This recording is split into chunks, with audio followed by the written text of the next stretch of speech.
মাধ্যমিক পরীক্ষার্থীদের মনোবল বাড়াতে জল ও কলম বিতরণ নজির গড়ল তৃণমূল যুব কংগ্রেস। মাধ্যমিক পরীক্ষার্থীদের মানসিক উৎসাহ বৃদ্ধিতে অভিনব উদ্যোগ নিল তৃণমূল যুব কংগ্রেসের কর্মী সমর্থকরা।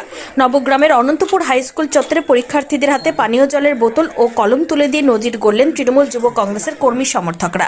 জানা গিয়েছে, জঙ্গিপুর সাংগঠনিক জেলা তৃণমূল যুব কংগ্রেসের সভাপতি কামাল হোসেনের নির্দেশে এবং নবগ্রাম ব্লক তৃণমূল যুব কংগ্রেসের উদ্যোগে এই কর্মসূচি অনুষ্ঠিত হয়। শুধু পরীক্ষার্থীরাই নয়, কর্তব্যরত পুলিশ কর্মী ও শিক্ষকদের সম্মান জানিয়ে তাদের হাতে পানীয় জল ও কলম তুলে দেওয়া হয়। এই উদ্যোগে খুশি পরীক্ষার্থী থেকে অভিভাবক সকলেই। পরীক্ষার্থীদের মতে এই উদ্যোগ তাদের মানসিক শক্তি বাড়িয়ে তুলেছে। উপস্থিত ছিলেন মহুরুল অঞ্চলের যুব তৃণমূলের সভাপতি হাবিব শেখ সহ অন্যান্য কর্মী সমর্থকরা। করে দেবো যে হাবিবদা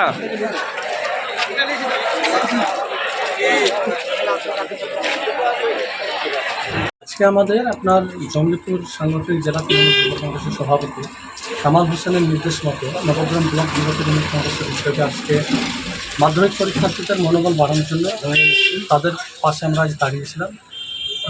পানীয় জল এবং আপনার পেন দিয়ে তাদের পাশে ক্ষুদ্রতম প্রয়াসটুকু আমরা করলাম। শুধু কি ছাত্রছাত্রী ছিল আর ছাত্রছাত্রী সহ আপনার প্রশাসনের যারা লোক আছেন সে শিক্ষকদেরকে সকলকে আমরা পেন এবং জলের বোতল দিয়েছি।